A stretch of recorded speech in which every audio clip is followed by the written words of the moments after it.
fundo, vamos ver se começou a gravar. Não começou a gravar. No fundo, também essa questão da exposição linguística, ela acaba fazendo, às vezes, de uma filosofia da linguagem, o que é muito próprio dessa época, né, que a gente fala um pouco que a filosofia contemporânea, ela, num certo sentido, num determinado momento, ela é uma filosofia da linguagem, nas suas várias vertentes, né, Heidegger, a própria filosofia analítica, ela é uma filosofia da linguagem porque ela se volta, vamos dizer, para dentro do meio de exposição. Então, um pouco essa questão que vai aparecer agora, claro, que nesse viés do Benjamin, que é todo diferenciado, enfim, que esse texto é bem hermético, num certo sentido, né? E eu queria só falar para vocês da prova, eu postei lá no Aprender, não sei se vocês viram, então eu coloquei 2 questões, tá? Se vocês quiserem, depois eu posso ler aqui para vocês, para ver se eu consigo pegar. As questões, ó, uma delas, assim, então, é uma avaliação, então vocês podem escolher 2, uma das opções de avaliação abaixo. Então, avaliação 1, analise, analise, assim, a partir do texto lido de Walter Benjamin, algum objeto cultural ou problema filosófico de sua escolha.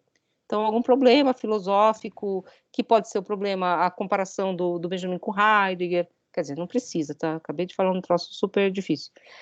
Mas, assim, a questão do Benjamin, uma questão que não é do Benjamin, que é da filosofia analítica da época dele, alguma questão que seja um problema filosófico, o problema da experiência, para quem quiser, né, enfim, a Yasmin está aqui, ou um problema, sei lá, algum problema que seja interno ao texto, que fale de um outro autor, inclusive do autor que vocês estudam, se vocês quiserem, lendo à luz desse texto, questão do ensaio, alguma questão que seja correlata, num certo sentido, a esse universo que a gente está lendo.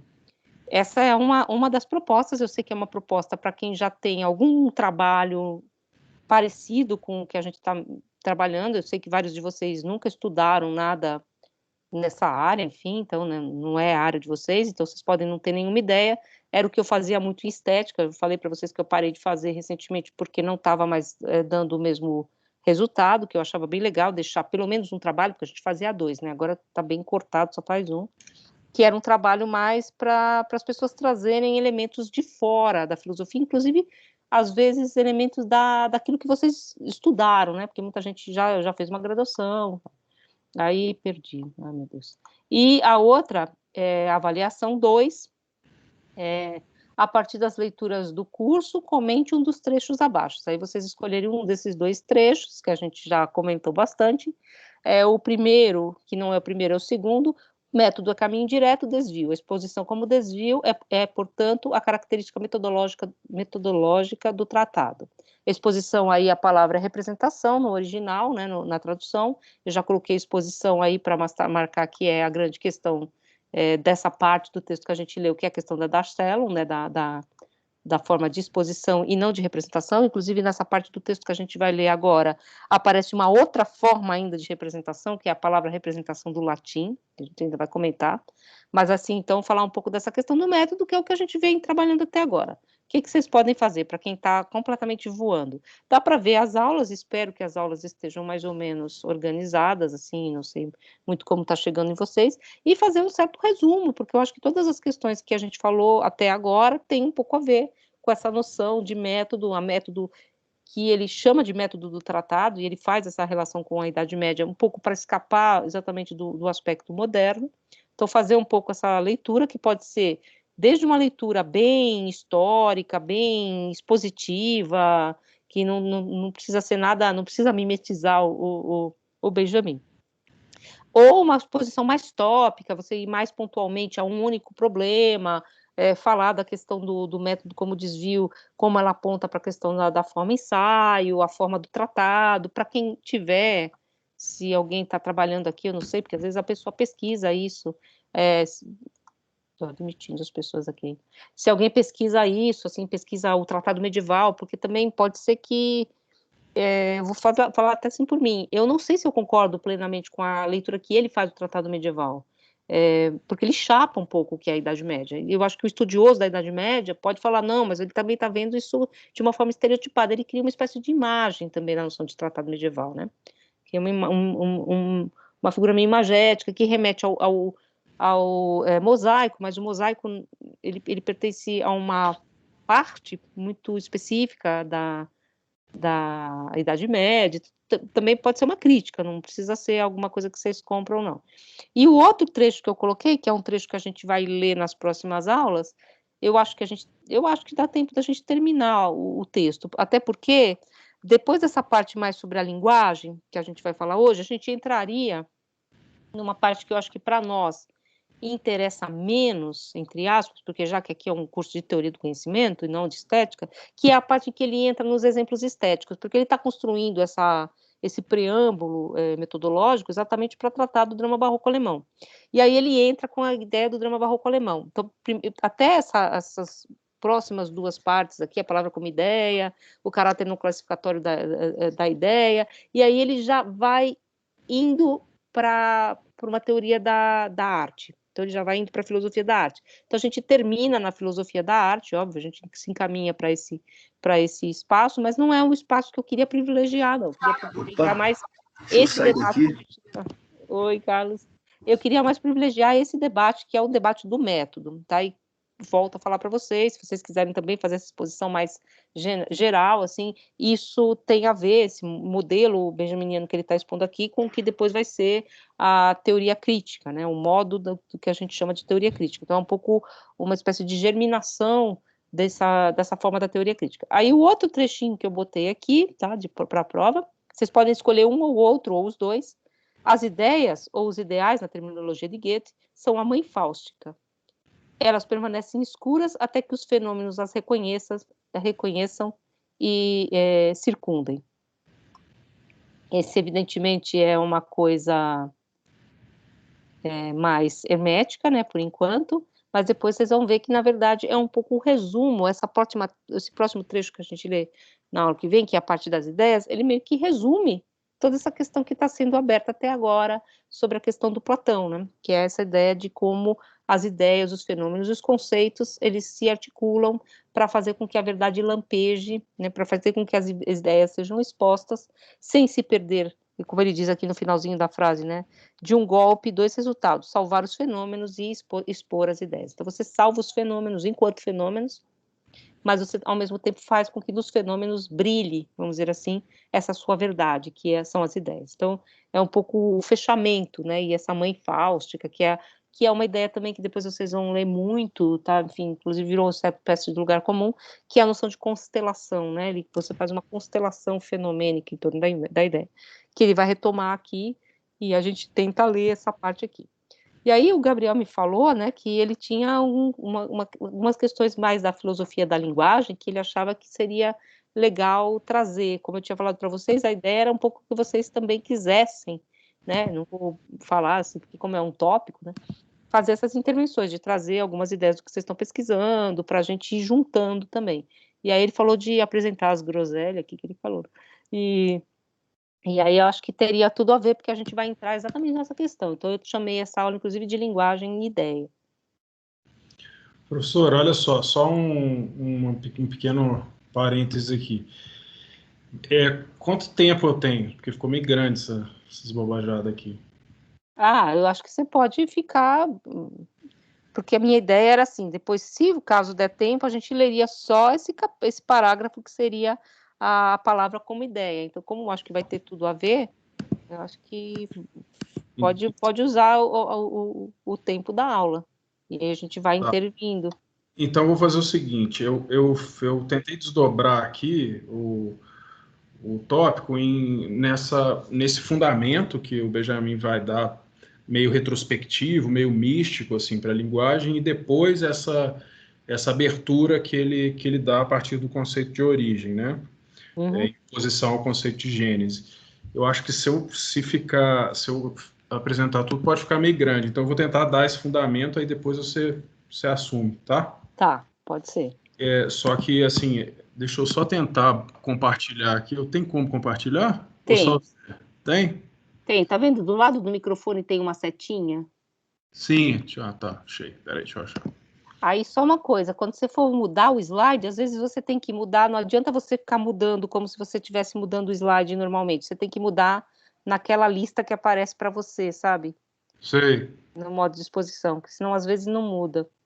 Ah, tá. Deixa eu só falar uma coisa rapidinho, Gabriel. A gente esqueceu de falar de uma coisa. Qual a data que vocês gostariam de entregar o trabalho? Eu coloquei lá dia 21 de maio só por chutão, chutão para ficar aberto.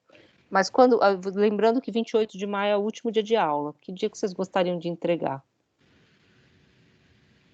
Se a gente entregar antes, tem alguma chance de você dar feedback e devolver? Sim, eu pretendo dar feedback para todo mundo. Tá. Pode ser dia Então, 21 mesmo? O que vocês acham? por mim, sim. 21 de maio? 28 é o Professora, último dia de licença. aula. Essa vai ser a única prova do semestre? Sim. Ah, beleza. Então pode ser, por mim. Então, 21 de maio. Obrigada. Então, fechou. Vai. Então, peraí, deixa eu tentar botar aqui esse negócio aqui. Vocês me falam aí se está aparecendo, tá?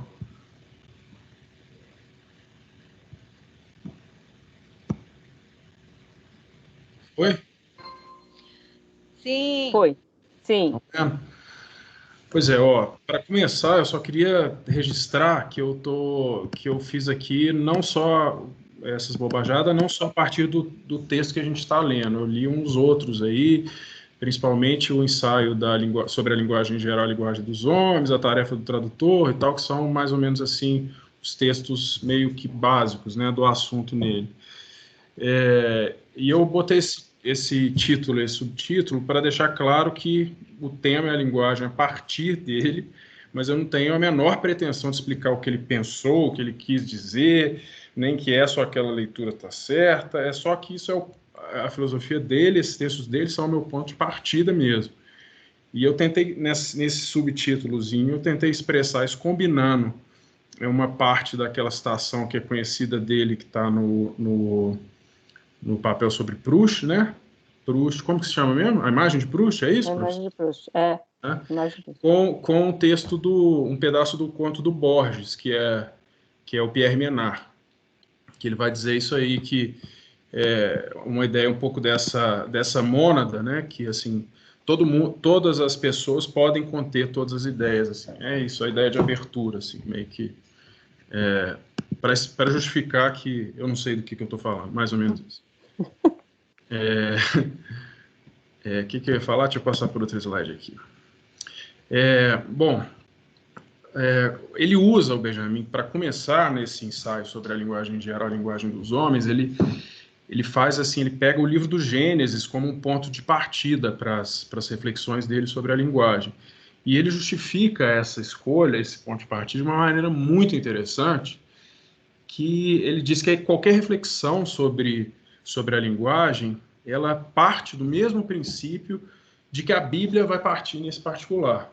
E a pressuposição é que esse princípio é a pressuposição de que a linguagem é uma realidade última, inexplicável e mística, isso aí é parênteses para ele, que só pode ser considerada no seu desenvolvimento. Isso aí é uma citação que eu encontrei em vários livros de intérpretes dele e tal, então, assim, parece bem importante. Para mim, eu achei ilustrativo porque, primeiro, mostra assim, um certo rigor, uma certa convergência entre a concepção de linguagem dele e a concepção epistemológica dele, né?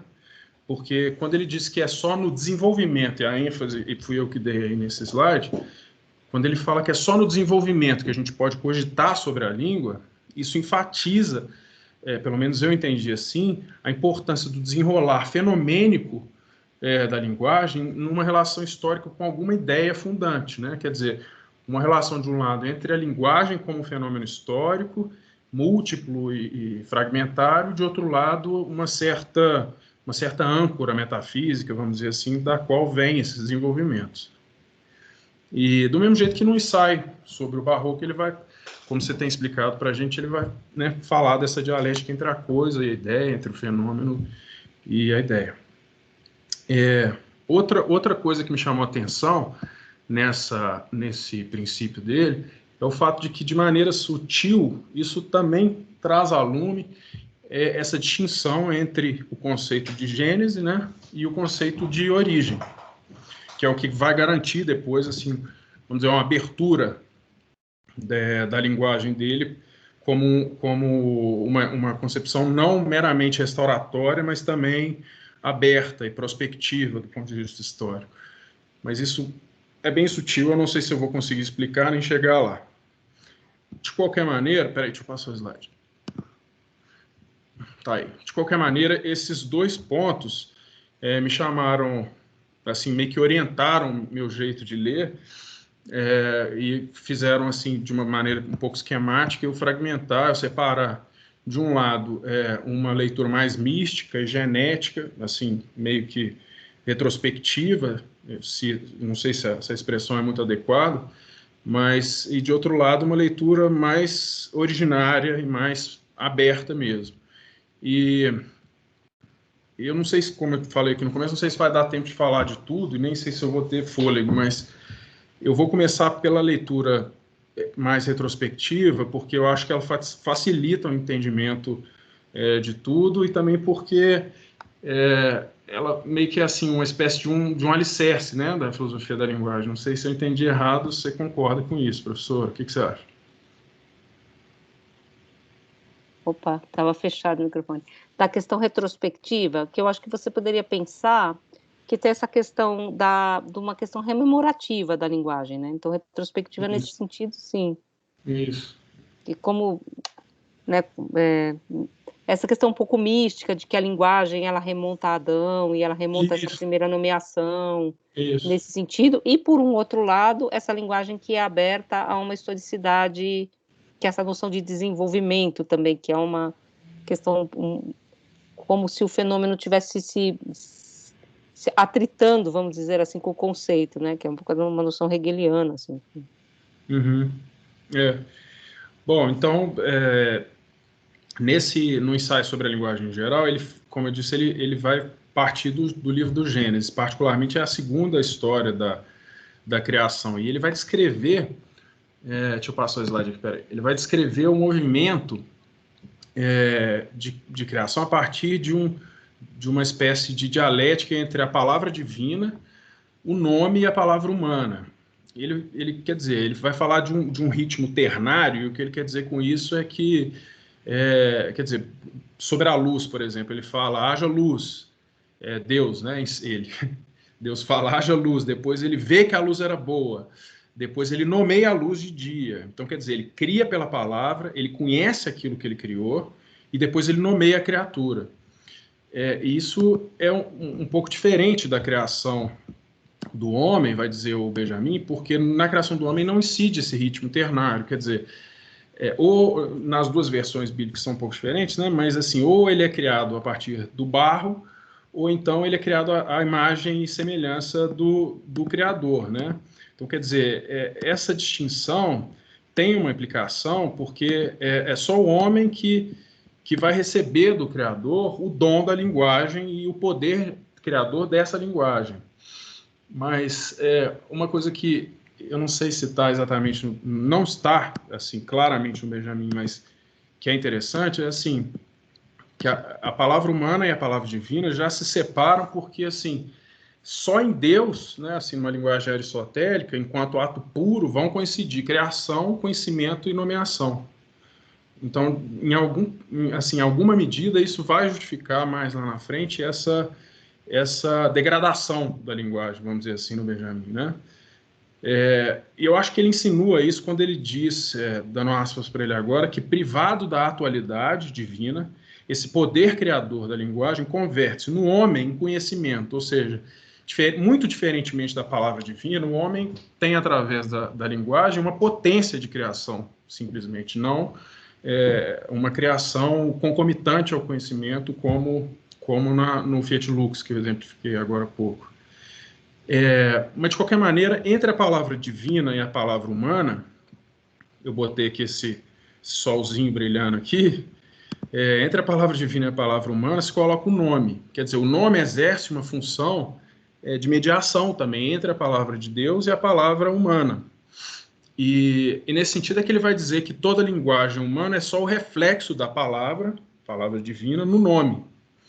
E isso é interessante, que me lembrou aqui de um filósofo que muita gente chama de maneira mais degradante, apologista cristão, que é o Chesterton. Ele fala ele usa como metáfora a Lua, né? Quer dizer, a gente conhece, ele chama de lunático o indivíduo que vê a Lua e acredita que a luz da Lua venha propriamente da Lua e não do Sol.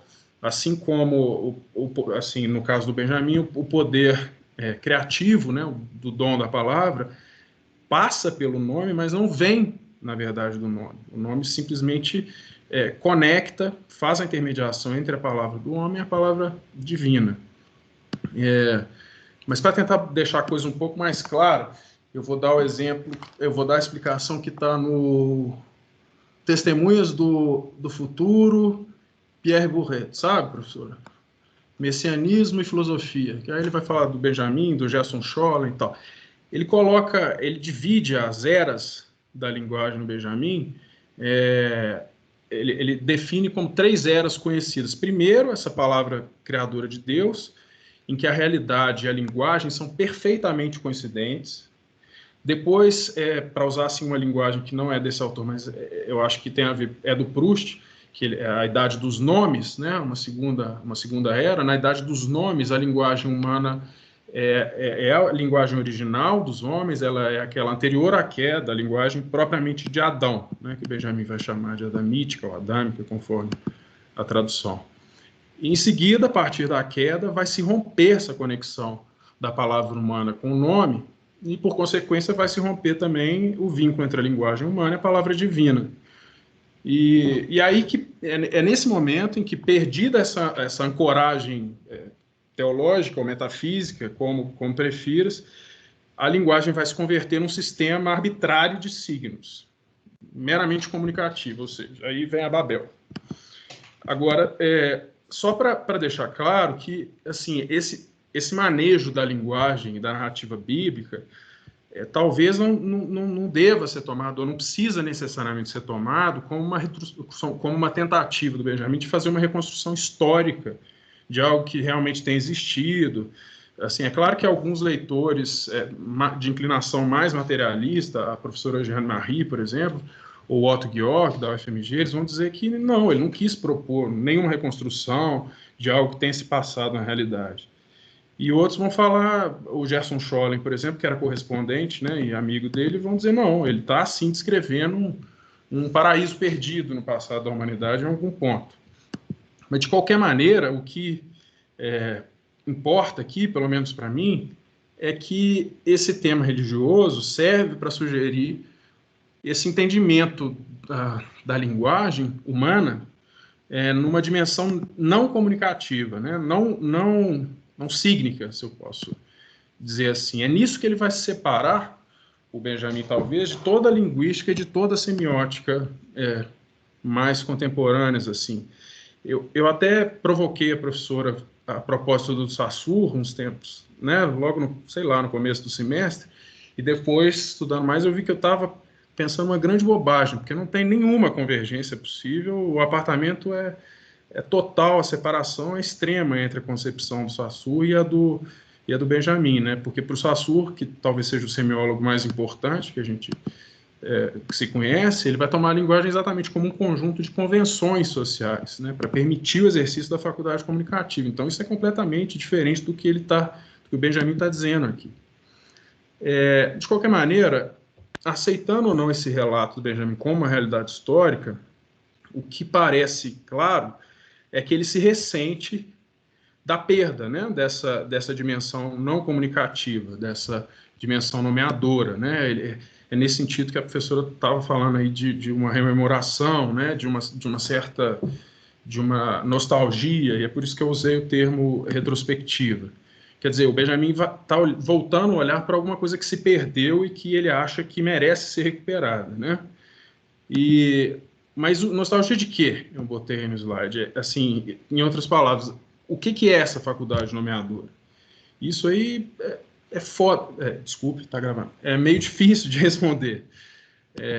Quer dizer, a gente vai achar muita gente falando que numa perda da imediatidade da linguagem, numa sobredenominação, numa mediação infinita, né? Quer dizer, um signo que refere a outro signo, que refere a outro signo, que refere a outro signo, isso. Mas só que isso não é ainda muito, muito esclarecedor. E fuçando, eu encontrei no Habermas uma chave que, para mim, deu umas pistas interessantes. Nas conferências de Iena, quando ele está discutindo aquele texto do Hegel sobre a filosofia da linguagem do Herder, tem umas passagens que eu achei, assim, me despertaram outros caminhos. O contexto é muito diferente do que a gente está tratando aqui, e é evidente que eu estou violentando completamente o texto, o que talvez seja um procedimento que o Benjamin não desaprovasse completamente. De qualquer maneira, o que o Hegel vai dizer, conforme o Habermas, é a partir de uma distinção entre o ser da consciência, típico da linguagem humana, a linguagem decaída na terminologia do Benjamin, e o ser da natureza, que acompanharia, então, essa consciência nomeadora, essa propriedade nomeadora da linguagem. E essa última, que seria uma linguagem, aspas para o Habermas agora, não abrange já a comunicação dos sujeitos que atuam e convivem, mas refere-se aqui apenas ao uso de símbolos por parte do sujeito individual que se confronta com a natureza e dá nomes às coisas. Hegel fala da produção noturna da imaginação representativa, do reino torrencial e ainda não organizado das imagens. Só com e na linguagem decaída, eu que estou falando agora, se separam, vamos dizer, para a consciência, o ser da consciência e o ser da natureza. Assim, num olhar menos detido, talvez esse trecho do Habermas não fosse assim muito diferente do que esses outros que falam numa perda da imediatidade já disseram. Só que uma coisa que me chamou a atenção de diferente aqui é essa conexão que ele vai fazer entre a consciência nomeadora e a imagem. E é isso que me botou, meio que por acaso, assim, na pista do Crátilo, né, do Platão, que em determinado momento, nesse trecho aí, que eu mencionei aqui, só o trecho sem transcrever, o personagem Sócrates vai fazer uma separação, uma dicotomia entre o que é um nome derivado e um nome primário, né? O nome derivado é simples de explicar, são aqueles que se formam a partir de outros nomes. Então, assim, basta a gente pensar naquele exemplo do conceito de cachorro em Kant. Para a gente dizer o que é um cachorro, a gente precisa ter uma outra palavra que é pata, uma outra palavra que é rabo e assim por diante. Isso, portanto, é um nome derivado. Só que como é que se formam os nomes primários? Essa que é a pergunta que o personagem Sócrates vai fazer em determinado momento. Quer dizer, no contexto dessa nomeação originária, desse ato assim, primeiro de postular um nome, a gente vai de novo cair, e agora nesse contexto platônico, em algum componente que está ou além ou aquém da linguagem humana, né? Comunicativa, decaída na linguagem do Benjamin. E aí é que a explicação do personagem Sócrates vai, de novo, abrir assim, um universo muito interessante. Para mim, foi muito esclarecedor. O Sócrates vai dizer que o nome é a imagem da coisa nomeada. De modo que a atividade de nomear, então, é uma imitação da coisa. Quer dizer, esse entendimento da nomeação como imitação assim, é muito pré assim, de potências, de desdobramentos possíveis, né? A gente pode cogitar assim, de uma concorrência ou de uma como é que eu vou dizer, de uma interdependência de uma mímese gestual como a mímese fonética, tem gente que faz isso, ou de uma mímese simplesmente nominal. Quer dizer, defrontado assim, com o fenômeno, você, assim, o homem, né? Mimetiza a coisa gestualmente, para cima, baixo e tal. Depois você associa um fonema aqui. Depois você vai rompendo o laço entre o gesto e fonema e vai mantendo só o fonema por uma razão econômica, assim, né, de praticidade. E depois você vai convertendo o som em nome. Quer dizer, a nomeação, então, nessa perspectiva, seria uma tentativa de mimetizar a essência da coisa, do fenômeno. Quer dizer, o nome seria uma expressão pura, uma tradução da substância do real. E é interessante porque, se você pensar naquele slide anterior que eu botei, assim, o nome como uma intermediação entre a palavra divina ou a ancoragem metafísica e a palavra humana, então o nome é mímese da verdade, né? Da essência do real, da palavra divina, do que você quiser. E se o nome é mímese da verdade, ou da essência do real. Então, a linguagem humana é mimesis da mimesis, né? Já que ela só ganha acesso à verdade por intermédio do nome. Bom,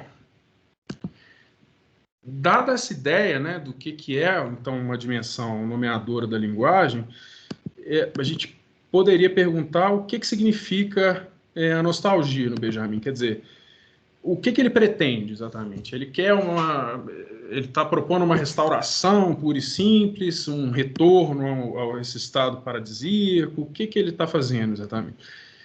É aí que a coisa fica, sinceramente, para mim, pouco clara. Eu acho difícil aceitar que ele esteja propondo uma restauração pura e simples. Isso parece muito incompatível com o conjunto da filosofia da linguagem dele e com a epistemologia que está sendo descrita aqui nesse prólogo do Barroco, né? Porque se você tomar o conceito de origem, que a professora explicou para a gente um pouco, ele necessariamente impõe uma abertura, né, para o futuro, como uma chave para um entendimento assim, não puramente nostálgico da linguagem, uma nostalgia que não é uma aspiração a um retorno mítico, mas uma aspiração de reessencializar a linguagem através da origem, né? Então, assim, nesse sentido, talvez a gente pudesse falar numa convergência entre restauração e utopia mesmo. Até porque, assim, a linguagem humana nunca vai poder recuperar o poder criador da palavra divina, nessa estrutura genética que o Benjamin descreveu no começo, né? Ela tão só vai poder se aproximar do nome no qual a palavra se reflete. Então, esse ímpeto assim, restauratório, que é impossível de ser consumado e portanto, está condenado a uma perpétua não satisfação, talvez garanta o caráter assim, inacabado e aberto da linguagem à própria história. Quer dizer, garante uma mirada da linguagem Benjamin à utopia, ainda que a meta seja miticamente uma restauração qualquer. Agora, problema bem mais complexo que eu vou deixar para a professora é como alcançar essa restauração. Então, assim, eu consegui tatear um pouco com isso. Eu pensei, a partir da explicação que você deu sobre o tratado e vamos dizer assim,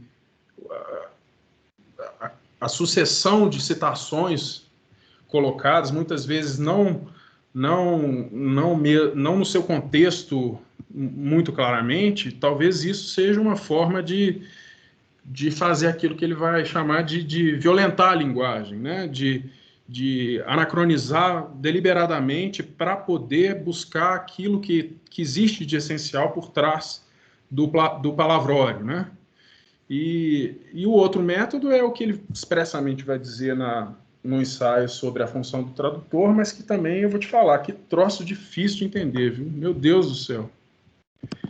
E é isso, professora. Então, o que eu pediria, se você tiver tempo para explicar, é isso. Como que se alcança essa restauração, essa reessencialização da linguagem nele?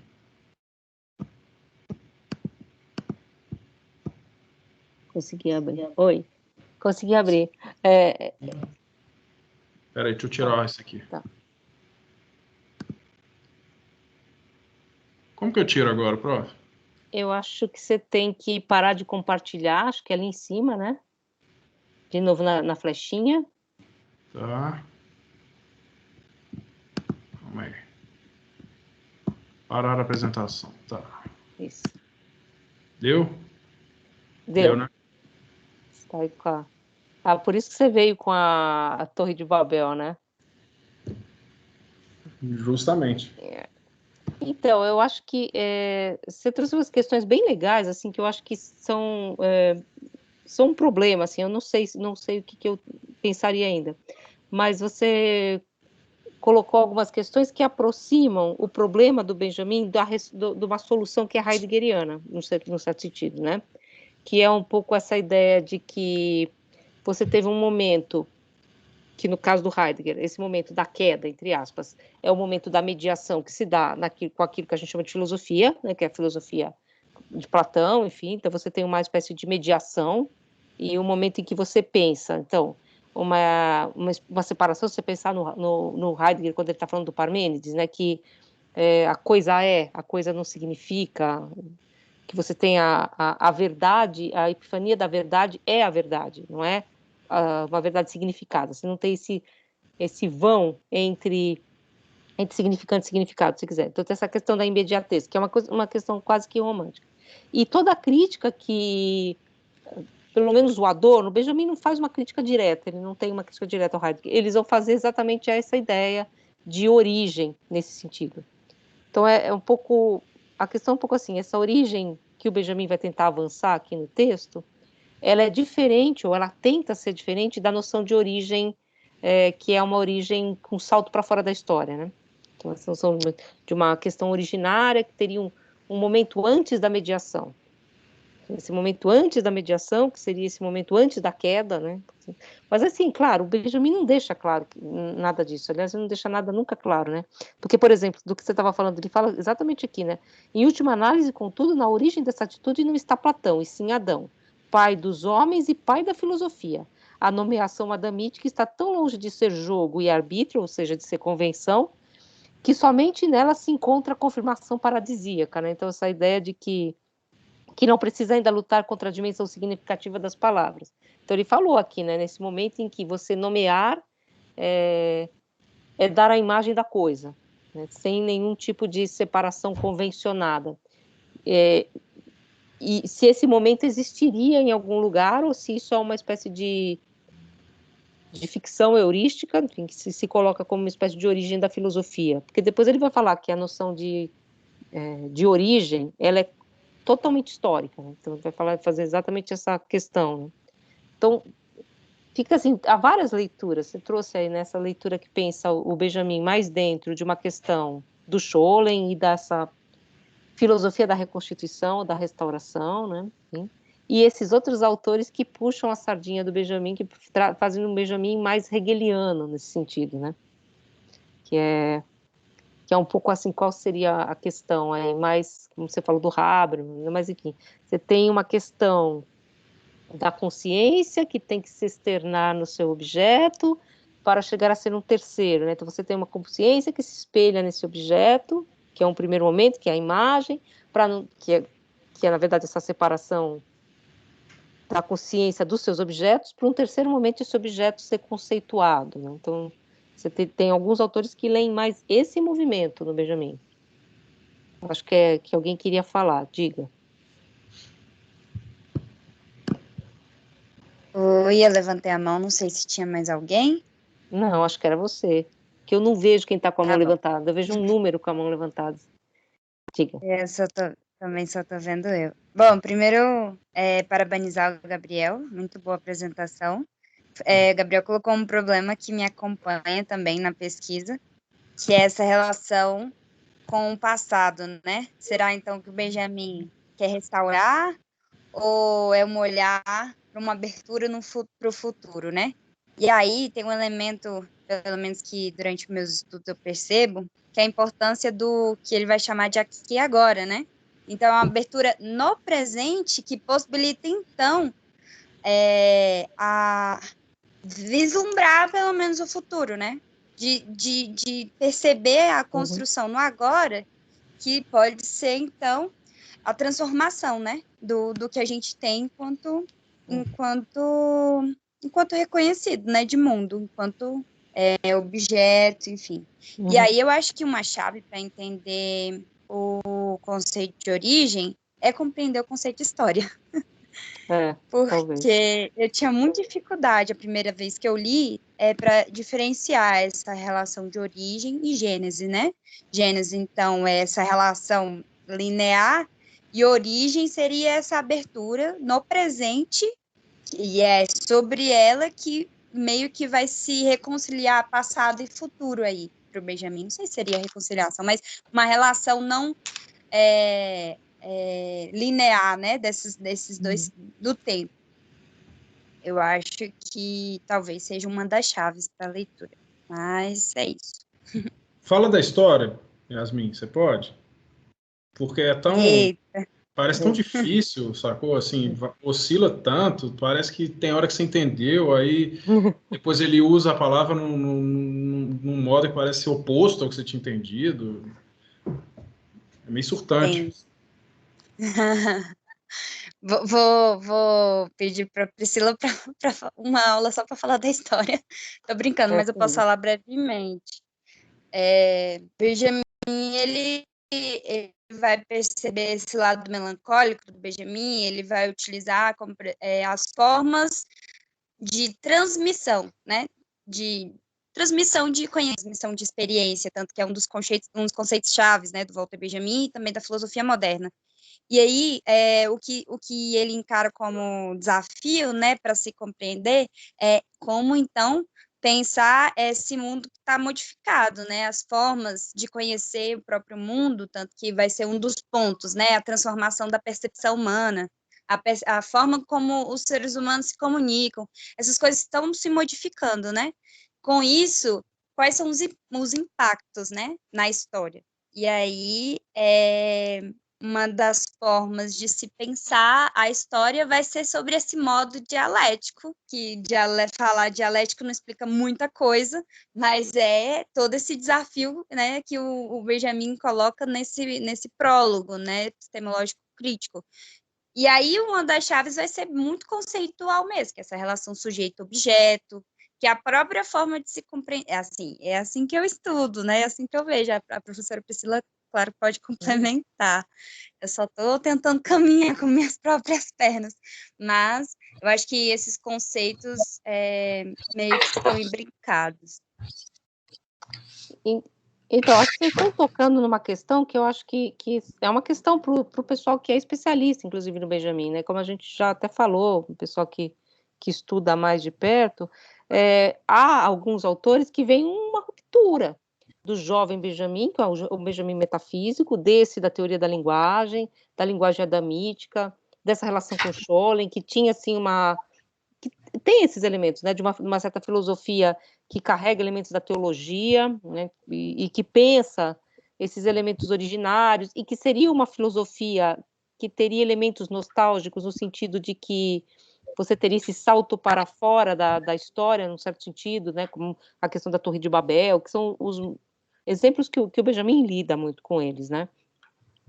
Por exemplo, não tem nada a ver, mas tem a ver, o Benjamin chega a citar, num certo texto, o Jung,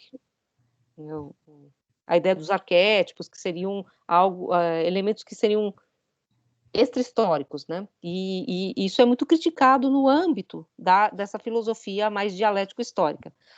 Agora, há outros autores que não veem essa quebra, né? Essa quebra de dois Benjamins. Ao contrário, porque também os marxistas têm ou a leitura marxiana tem um certo problema com Benjamin, porque ele continua mantendo algumas metáforas, ou a gente não sabe se é no nível da metáfora, aí é uma questão também, mas ele continua mantendo esses elementos que põem muito essa questão de se ele estaria realmente pensando, porque ele continua falando nos teses sobre o conceito de história, ele vai falar do anão da teologia que move a história, ele vai falar do tempo do Messias, em que nível isso é metáfora ou isso tem uma certa raiz que recupera, vamos dizer assim, elementos que são da teologia para a história. Então, são questões aí que tem muita disputa, inclusive, a disputa do espólio do Benjamin é essa, sabe, um pouco, no certo sentido. Cada um deu a sua visão um pouco desse espólio do Benjamin. Agora, eu acho que a questão que você trouxe também, que eu acho que é importante, que a gente vai ver no resto do texto, é porque talvez a própria questão do drama barroco, e aí já entrando um pouco no próprio tema do drama barroco, seja uma questão que tem a ver com essa ruptura da linguagem. Porque o que ele vai falar depois da alegoria é que a alegoria é uma linguagem convencional ao extremo. E aí aquilo que você falou é tão convencional que é signo do signo do signo do signo. É por isso que ele vai dizer que a alegoria, porque ela não significa nada, ela pode significar tudo.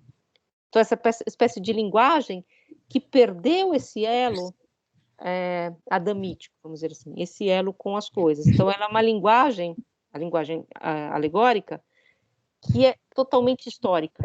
Então, nesse sentido, ela interessa para ele também. Ela perdeu qualquer elemento de completude, de imediaticidade. Ela é toda mediada, ela é infinita mediação.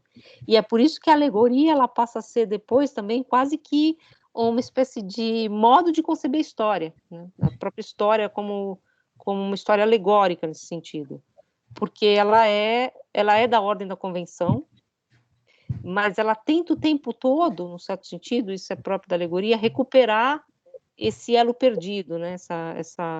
Esse lampejo perdido. Mas eu vejo muito nesses trechos do Adão, principalmente porque ele compara ao Platão, e eu achei bem interessante essa história, essa questão do crátilo, porque a gente estava falando disso agora em estética, eu acho que eu vou puxar essa aí, acho que é uma boa ideia. Porque essa questão, por que ele põe do lado de Adão do lado de Platão? Porque o nome, né, ele é um pouco esse anteparo, mais ou menos como anteparo que é mediado por Eros, né? Assim, esse anteparo da verdade, né? O nome. Então ele serve como essa espécie de lugar onde a ideia pode aparecer para o homem, né? Então nesse sentido, e não está na ordem ainda do verdadeiro ou falso, porque o nome não é ele não é o discurso, né? Você diz assim, o nome está colado à coisa, né? Então você diz crátilo, né? E aí ele fala, se crátilo fosse crátilo e o nome de crátilo, eles fossem exatamente iguais, seriam 2 crátilos, não um crátilo só. Então, assim, um pouco essa questão, né? Agora, quando eu digo crátilo está sentado, eu criei de crátilo uma derivação que já é da ordem do discurso. Então, já saí desse universo. E é um pouco essa questão que ele está tentando, acho que articular aqui. Você tem o nome, esse lampejo da verdade, e o discurso que você constrói em torno desse nome, que é um pouco essa rede conceitual, que não é a verdade, mas que permite, então, relacionar a verdade aos fenômenos. Então, é um pouco essa constituição que eu acho que ele traz mesmo, nesse trecho do Adão e do Platão. Por isso, assim, o primeiro filósofo não foi Platão, foi Adão. Por quê? Exatamente por essa questão, talvez, da mímese do nome no mundo, né? Diga. Isso aí que você está falando agora me evocou o que você falou no começo do Heidegger, quando ele faz aquela crítica ao conceito de verdade como um juízo predicativo, né, em oposição ao juízo que ele vai chamar de veritativo. Isso. A crítica à linguagem apofântica, né? Que essa língua. Então, aí é uma questão. A gente no Brasil não faz esse tipo de leitura, de juntar uma coisa com outra, porque Heideggeriano está num lugar e quem trabalha com Benjamin está em outro, então não tem esse cruzamento. E tem toda uma crítica que o Adorno constrói do Heidegger, dessa noção do jargão da autenticidade.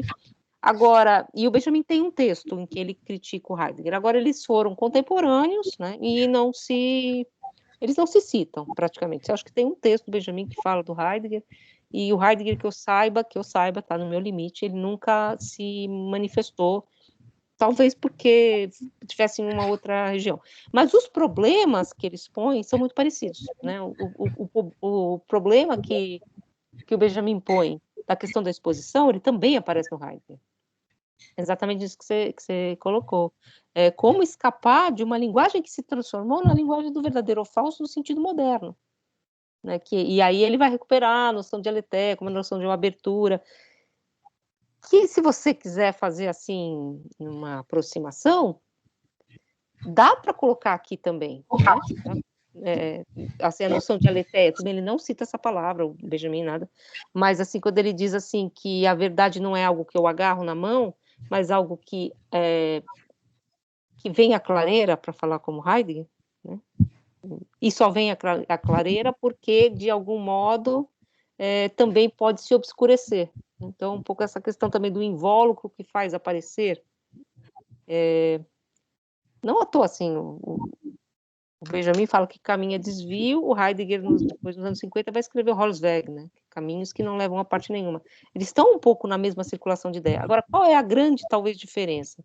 É exatamente a questão da história nesse sentido, a historicidade. Como o Benjamin, como a teoria crítica lê em Heidegger, ela é uma noção de originário como aquilo que salta para fora da história. Aliás, a palavra origem significa isso, né, em alemão. Ursprung. Ur é aquele termo que você usa, Urbild é arquétipo, né? em alemão.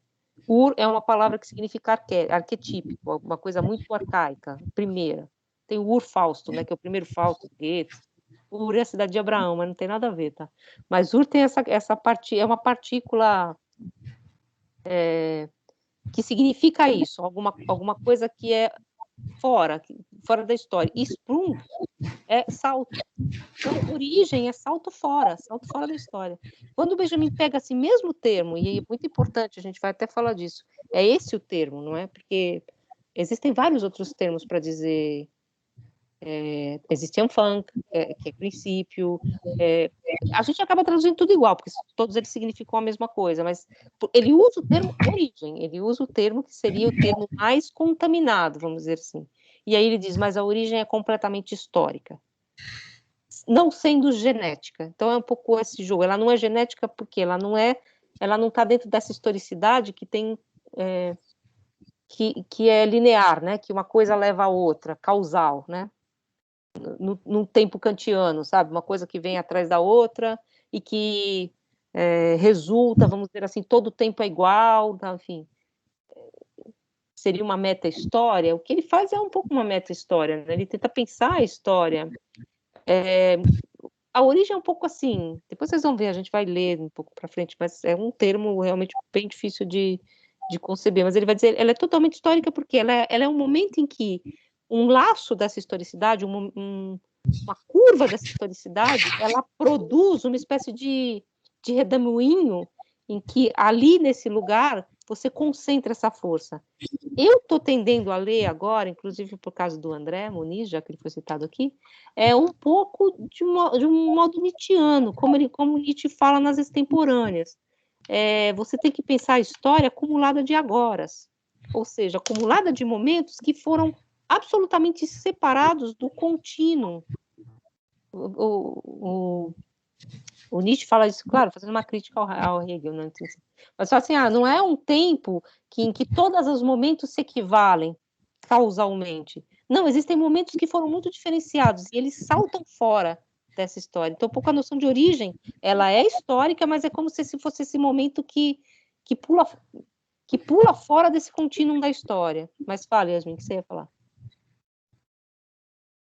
Eu ia comentar sobre um conceito que o Heidegger usa, e aí o Benjamin, nesse prólogo, meio que nega, que é aquele de desvelamento. E aí ele fala que não é um desvelamento, mas é uma revelação. Não sei se... Eu até esqueci qual a passagem. E aí é uma das coisas que mistura muito com Platão também, né? A forma de lidar com a verdade. Que o fenômeno se faz ver, né? Então, essa relação dialética que eu ainda não consigo explicar exatamente, mas eu acho que é uma das chaves também. Aqui, ó, somente... E aí, é revelação em alemão? Será? Deixa eu ver. Ou desvelamento? Ó, isso eu vou ler em português, aí eu acho em alemão. É somente esse poder testemunhar que a verdade não é desnudamento que aniquila o segredo, mas revelação que lhe faz justiça. Aí vamos ver. Mas assim, a questão da aletheia heideggeriana, ela também faz uma crítica, num certo sentido, ao modelo da metodologia moderna, que é a ideia da verdade como certeza, né? Da verdade como separada. A verdade é aquilo que eu agarro também nesse sentido, né? Porque a noção de aletheia é exatamente a noção de que no mesmo núcleo do esclarecimento eu carrego a obscuridade, que é a leitura que ele faz do Heráclito, a leitura que ele faz do Parmênides. Mas deixa eu achar aqui, peraí.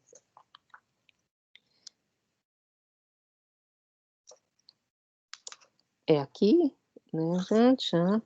É ruim porque não é o mesmo, é no simpósio, né? Na parte do simpósio, né? Do simpósio. Aí, deixa eu só tô procurando aqui. Onde está o Eros, amante.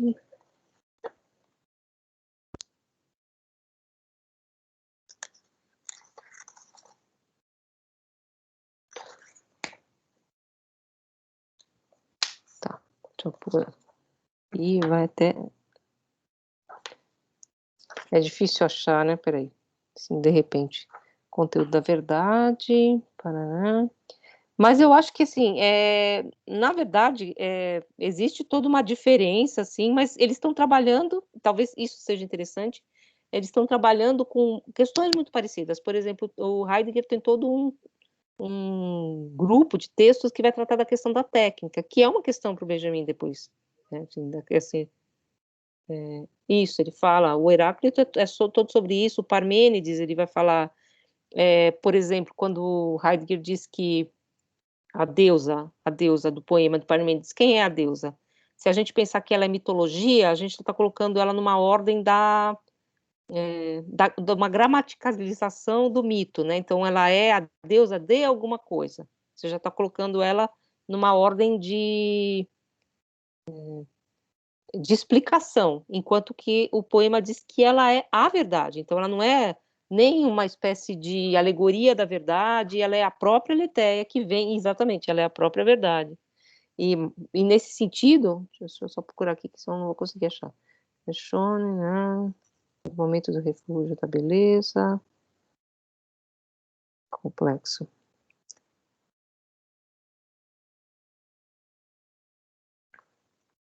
Eu vou procurar aqui, peraí, no Eros, achei.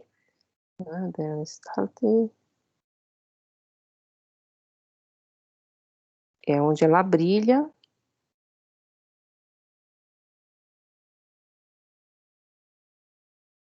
Ela foge do entendimento.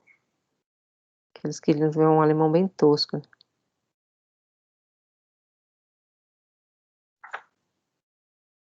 Eu não sei qual é o termo. Eu sei o termo, mas eu não sei assim como ele se se ele é o termo que é usado pelo Heidegger. Seria uma questão para a gente ver. Mas também assim esses textos não são da mesma época. Mas estou mais falando um pouco da questão, do questionamento. Por exemplo, uma vez a gente fez um curso, eu e o Eric, meio espelhado. Na verdade, o Eric montou o curso e a gente fez junto, que era um curso sobre a noção de experiência. E a gente partia do texto do Hegel, né, principalmente daquele primeiro texto sobre a consciência. E então, como é que a noção de experiência aparece lá em Hegel? Então, uma noção de experiência que não é mais essa experiência da cisão, ou no sujeito ou no objeto, mas sim uma experiência que é esse terceiro, que é um movimento do sujeito ao objeto. Então, essa noção de experiência que o Benjamin depois vai dizer que é rompida, e aí a gente fez toda uma linhagem de textos que comentavam esse texto do Hegel, então, portanto, comentavam a questão da experiência a partir da filosofia moderna, né, que é a questão da experiência a partir da crise do empirismo moderno, da crise da metodologia moderna, que vai, na verdade, aportar no século XX, na época do Benjamin, no que a gente chama de positivismo lógico, nessa questão que o Benjamin mesmo fala, você tira do horizonte essa verdade como absoluto, ou essa verdade enquanto verdade, ficando ao nível de uma verdade ordinária, né, de uma verdade como certeza. E aí a gente leu, né, nesse hall de textos, o Wittgenstein, que eu não li, foi o Eric que leu, pulei, tá, porque para mim não dava, e eu coloquei o Benjamin no lugar. Mas a gente leu um texto do Heidegger, que é um comentário a esse texto do Hegel, e um comentário do Adorno, do mesmo texto. Então, eles estavam olhando para a mesma questão, né? E muito embora eu acho que a grande diferença é que o Heidegger talvez aposte mais do que o Benjamin e o Adorno em virar as costas, vamos dizer assim, para esse movimento que é de uma historicidade social, e se ponha mais nessa relação de uma questão originária, né, de uma origem fora da história. Então, separe um pouco essa questão da história, que é um pouco o que o Adorno vai dizer, né? A mediação, ela já está lá, o Adorno diz isso, a mediação já está lá em Parmênides. Parmênides não diz, mas ele já percebe a maldição da mediação. Então, essa maldição, e por que ela é uma maldição? Porque ela traz sempre esse signo de alguma perda, né? Essa maldição da mediação, que é a mediação mais pura do nome, mas depois a mediação da linguagem, e da linguagem que se torna convenção, e depois a alegoria, que é convenção da convenção da convenção, ou seja, esse afastamento que a gente vai tendo, vamos dizer assim, de uma imediaticidade da experiência, ela está dada no primeiro momento, ela já vem com a história, vamos dizer assim, para o Adorno, enquanto que Heidegger lê esse momento como o nascimento da filosofia, né, no certo sentido, com Platão, né, que é quando você tem essa cisão da mediação. E eu acho que o Benjamin está mais próximo nesse sentido do Adorno, porque ele está vendo sempre essa... Tudo bem, ele fala da questão da Torre de Babel, e assim, mas é como se isso ficasse numa espécie de... Nunca o nome foi a coisa. Adão nunca teve a coisa, ele tem um nome, sempre, já. O nome é sempre já da ordem da mediação, embora essa mediação ela seja uma mediação paradisíaca, né? Antes da queda, que é a queda da Torre de Babel, que é, na verdade, o signo da historicidade das línguas, né? A Torre de Babel. Quando você pensa, e é usado como esse símbolo, quando você marca que as línguas já não se compreendem mais, né? Porque você cria esse elemento de historicidade intrínseca à linguagem mesmo. Então, a linguagem se torna a própria história de onde ela advém. E esses elementos aparecem também na teoria do Benjamin nesse sentido, né? E eu acho que tem um pouco essa questão aí, assim, de como ele articula essa noção de origem, e eu acho que ele escolhe a palavra um pouco de propósito. Mas, por outro lado também, fazendo assim sempre um lado e outro, quando o Benjamin cita lá na frente o Jung, e o Adorno retruca que isso é fascista, ele cita, né? Ele põe o Jung ali, né? Essa ideia um pouco de que o Jung é uma figura que vai a Ursprung, a origem, né? Por causa do arquétipo, né? O Urbild. Há um Urbild do qual o Bild, as imagens, elas derivam. E esse Urbild, ele não é histórico. Ele não é construído historicamente. Né? Então, ele se põe fora da história. Então, um pouco essa ideia que está também no Heidegger. Né? Então, você salta para fora dessa historicidade da filosofia ou do discurso e vai buscar, vamos dizer assim, mas ainda assim você vai buscar uma filosofia da linguagem, né? Você vai buscar outras formas de mediação que não são aquelas, vamos dizer assim, falando como Heidegger, que foram colonizadas, ou sei lá, essa palavra não é boa, mas que foram depois as formas que constituíram a filosofia, né? A filosofia que é a filosofia do verdadeiro ou falso, que depois vai ser traduzida pelo latim, que depois vai chegar, vamos dizer assim, nesse modelo metodológico moderno. Eu falei um pouco para vocês, assim, primeira vez que eu li esse texto, a gente leu junto, na verdade foi com a Algária, a Época da Imagem do Mundo, né, que é um texto do Heidegger que fala um pouco dessa época, a era da representação, né, então, quando a filosofia moderna, que é uma filosofia da representação, ela põe o mundo como imagem do mundo, né, então, como você tem esse movimento que também está aqui, né, então, o método, na verdade, ele põe a imagem do mundo como aquilo que vai fazer o mundo se abrir como na sua verdade. E o que o Benjamin está dizendo assim, sim, mas aí você perdeu exatamente o problema. Qual que é o problema central da filosofia? É um modo de exposição, né? Então, qual que é o problema essencial da filosofia, a gente pode resumir? É o problema da linguagem na sua intransparência histórica, mas ao mesmo tempo onde lampeja uma verdade, porque ele também não quer pensar a linguagem só como uma convenção no sentido do positivismo da linguagem, vamos dizer assim, né? Por exemplo, num certo sentido. Não sei se fica claro, se fica mais obscuro ainda, mas, por exemplo, também eu acho todas essas questões bem interessantes, também acho que eu não saberia me posicionar exatamente. Eu acho que faltam estudos aqui no Brasil, talvez existam muitos estudos já por aí, porque aqui no Brasil, pelo menos, você tem o heideggeriano de um lado, e ele está num campo, e o Benjamin está muito mais próximo a essa vertente de leituras que são materialistas, e que, óbvio, odeiam Heidegger, enfim, colocam do outro lado. Num certo sentido, acho que talvez a gente vá no próximo passo, no próximo movimento histórico, sem perder o Benjamin materialista, encontrar no Benjamin materialista elementos que são dessa metafísica, fazendo essa passagem, né? Porque ele leva para dentro do conceito de história várias questões que já estão aqui no drama barroco. E o próprio Adorno, que, enfim, vai acusar o Benjamin muitas vezes de ter abandonado o arcabouço dialético ou arcabouço filosófico da sua construção. O livro primordial para o Adorno é esse aqui, né? Professora, oi, está me ouvindo? Sim. Professora, eu estava aqui na página do Origem do Drama Trágico, na página 37, a história da invenção do barroco literário alemão. Tá, peraí, deixa eu achar. Um pouquinho da questão da ideia da mônada, né, com Leibniz, aqui na 37, que a ideia é uma mônada, nela repousa, estabelecida a representação dos fenômenos com sua interpretação objetiva. Ali dá um traço aqui, já que o tema aqui recorrente, a chave, é a linguagem, né?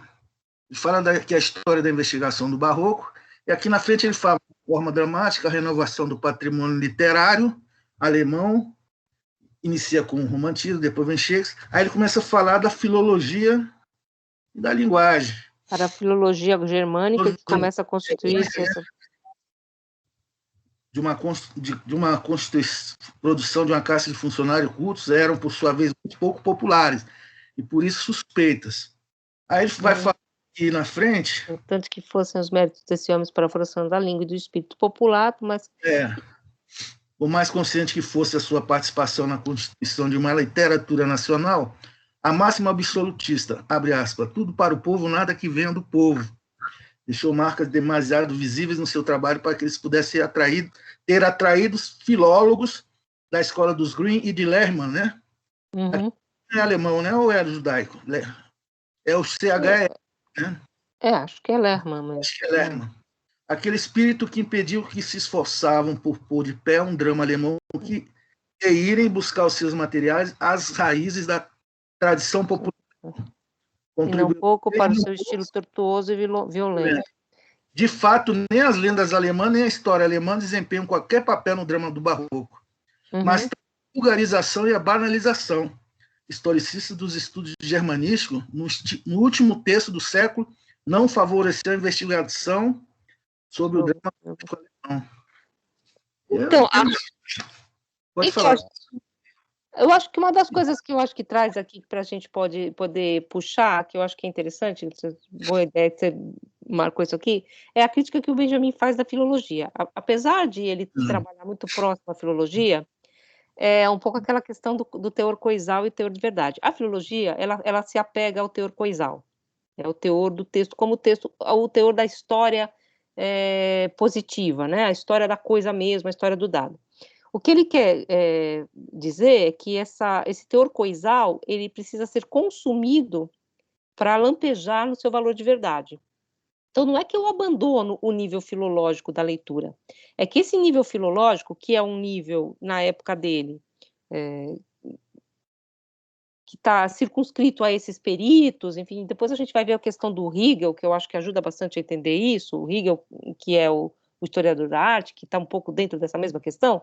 Então, se você se apegar muito a um valor material, no sentido da cultura material, entender a filologia da língua, a historicidade da língua, você perde exatamente a dimensão da verdade dessa linguagem e desse texto, que é por isso que ele fala, né, do Goethe, e ele se põe, na verdade, numa crítica a uma leitura meramente filológica do texto do Goethe, né, que cola nas palavras e só vai desdobrar o texto, porque ele diz que desse teor coisal, esse teor coisal deve se consumir, né, porque ele vai ser consumido historicamente, então ele vai se consumir para que, num certo sentido, apareça a sua verdade, lampeja a sua verdade. Então ele faz esse jogo, que ao mesmo tempo que eu olho para as coisas no seu nível mais material, então eu não perco o fenômeno, eu também não fico preso no fenômeno, e ele vai falar, isso fica bem claro quando ele fala da história da literatura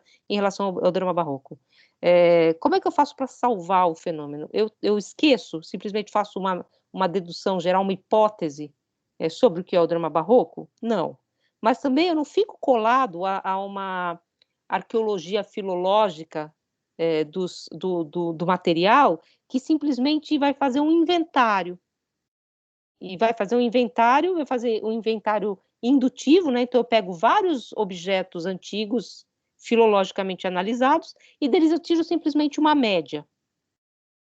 Então ele vai falar um pouco que esse tipo de história, essa história que é a história do inventário, que é a história positiva, que é a história que ele vai criticar depois na tese sobre o conceito de história, que é a história que ocupa um tempo vazio e homogêneo, porque cada período simplesmente se coloca do lado um do outro numa linha histórica, e numa linearidade que é regulada causalmente, e pronto. Então, o drama barroco seria a decadência do drama do Renascimento, e acabou. Ele diz que esse tipo de leitura histórica faz com que eu me prenda de tal modo à filologia ou ao material que eu perca exatamente o lampejo da verdade. Por outro lado, se eu fico só no lampejo da verdade, eu não capto nada, porque ela não brilha sem o seu suporte, sem o seu anteparo, né? Que é um pouco aquela questão que eu coloquei na prova. A ideia, ela é uma espécie de mãe fáustica, ela precisa que os fenômenos se reagrupem em torno dela, para que ela né, inclusive. Desculpa, professor. Aquela ideia de redução, salvar o fenômeno das representações. Como é que tem alguma relação aí? De salvar o fenômeno, exatamente. Eu quero salvar os fenômenos de eles se transformarem, por exemplo, dizer, isso aqui é drama barroco, isso se transforma, ou drama trágico, como eu trago o espírito. Isso se transforma ou um elemento classificatório, ou num elemento indutivo, que é a média. Tá com... o meu relógio, deixa eu baixar aqui. O Big Ben de Londres aí. Então, é um relógio que é herança do meu pai, e ele é carrilhão. O carrilhão ele toca de 15 em 15 minutos, desculpa, eu deixei o microfone perto. Isso é bem benjaminiano, né? Assim, você sabe que tem uma tese sobre o conceito de história que ele fala dos operários, dos revolucionários que atiraram pedras no relógio para que o tempo parasse. Então, essa ideia, qual que é a ideia que está aí por trás? A gente pensa uma história como um contínuo, e esse contínuo, ele é, na verdade, aquilo que o Hegel chama do campo de mortos, né? Porque nós vamos simplesmente andando para algum lugar que não tem vetor, e que é igual ao que estava atrás, então é um tempo vazio e homogêneo que é preenchido pelos fatos, e os fatos se equivalem nesse campo, né, que é o campo do historiador positivo, né, positivista. Todos os fatos se equivalem, eu simplesmente olho para todos os fatos na linha da história. O que o Benjamin está propondo é que, sim, existe a história é importante, só que a questão da origem e destino, sim, nessa parte, sim, na questão do destino, que é um outro problema, né, ele tem um texto que é bem... Esse texto eu acho super difícil, nunca entendi direito, chama Destino e Caráter. Né? Destino e caráter ele põe como uma espécie, não é uma oposição, é uma constelação tensa, né? Eles estão em relação, que ele vai remeter isso inclusive a tragédia aristotélica, né? Em que existe a tragédia do destino e a tragédia do caráter, né? Essa questão que ele vai operar. Agora, a noção de origem, como ela aparece aqui, um tempo originário não significa que ele é fora da história, significa que nesse caudal, como se a história fosse um rio, há um torvelinho, e nesse lugar em que esse material histórico, ele faz exatamente essa metáfora, nesse lugar, esse material histórico que está sendo carregado, ele se transforma numa outra coisa, então é esse tempo carregado de agora, como se cada um desses momentos fosse possível de ser arrancado do contínuo da história. Não porque ele não faz parte desse contínuo da história, mas porque, de um certo modo, a história ali, ela cria um nó, vamos dizer assim. Ela cria uma outra potência, um outro elemento, assim, né, de relações, inclusive, e ela rompe o contínuo, né? Ela não está nesse contínuo, que é um pouco essa ideia de não pensar a história como toda igual, e na verdade, o drama barroco é simplesmente o desenvolvimento do drama renascentista, e aí ele vai falar, inclusive, que você pode pensar a história como formada de descontinuidades, e ele vai dizer que a pré-história do drama barroco não é o drama do Renascimento, mas sim, talvez, o drama medieval. E a pós-história do drama barroco não é o que vem em seguida, o drama clássico, vamos dizer assim, mas sim o expressionismo. Então ele faz um salto, né, assim, como se os momentos históricos não precisassem ser relacionados numa continuidade. E aí depois a gente vai ver um pouco isso, assim, claro, isso também tem a ver com um pouco como se pensava a história no tempo dele. Eu falei um pouco do Abstração e Eifelung, né, do Voringer, que era um historiador da arte da época, e também essa questão da pré e pós-história tem muito a ver com o modo como como o expressionismo está revendo o barroco, né? O expressionismo vai buscar elementos nessa literatura, não exatamente nessa com a qual o Benjamin está trabalhando, mas os elementos do barroco. Então isso já era um movimento histórico da época, você reconfigurar esse período, que no Brasil, acho que eu já falei isso mais de uma vez, tem um texto que é da mesma época que o drama barroco alemão, que é um texto do Mário de Andrade, que chama O Aleijadinho, em que ele diz exatamente a mesma coisa. Ele diz que a antecâmara do modernismo brasileiro não é o século XIX, mas sim o barroco do Aleijadinho. Então ele faz esse salto como se essas duas coisas se equacionassem de algum modo. Então essa história é pensada como uma história de descontinuidades. Não porque como vai ser lido depois pela pós-modernidade, não porque eu crio um mosaico e porque tudo tem a ver com tudo, que é um pouco uma leitura também do Benjamin. Benjamin também tem culpa disso, né? Ele é um autor lido muito por aquilo que a gente chama de teoria pós-moderna, né? Que você faz um texto ou uma construção que é fragmentária, né? E nesse sentido se aproxima quase a uma construção estética, que o Adorno vai dizer que não é exatamente isso, mas não é. Eu acho que não é isso. Ele está dizendo que sim, existe uma historicidade que devém, claro, existe um movimento histórico, mas essa é a gênese. A origem é outra coisa. A origem é exatamente esse sair fora da história, que é um pouco que a gente vai ver. Mas voltando um pouco à questão do nome, que eu acho que é o que a gente estava meio falando aqui, que eu acho que é bem importante, e essa questão da reconciliação, eu acho que esse é um tema interessante, assim, até que ponto o Benjamin é um autor nostálgico, enfim, e eu acho que existe muito esses elementos para a gente ler assim, o texto do narrador, né? Então ele está falando de uma completude perdida, de uma eticidade completa perdida, da qual nós somos sempre um degrau de decadência, de que modo ele tá pensando que essa ruptura, ou esse elemento de disruptura que vem se constituindo historicamente, ele é constitutivo da nossa sensibilidade e ele tem que ser entendido como histórico. Nesse sentido, ele não é... Eu não quero voltar para trás, eu quero entender exatamente essa constituição aqui agora, desse modo, que é um pouco o que está no texto, já aí fazendo vários saltos, sobre o cinema, em que ele aceita, vamos dizer assim, uma constituição da percepção moderna como uma percepção desatenta, incompleta, fraturada, em que a completude de uma experiência ela já está rompida, e aí ele pensa num outro modelo para reconfigurar essa experiência de um outro modo, que é a partir do dispositivo do cinema, que é um texto bem problemático em vários sentidos, mas ele também retoma o Hegel, a mesma coisa. Só fechando mesmo, a gente vai ler depois, que eu falei para vocês, eu estou traduzindo o texto, né? O texto do Hegel sobre a arte tardo-romana é bem específico nessa questão. Qual que é a grande questão do Hegel?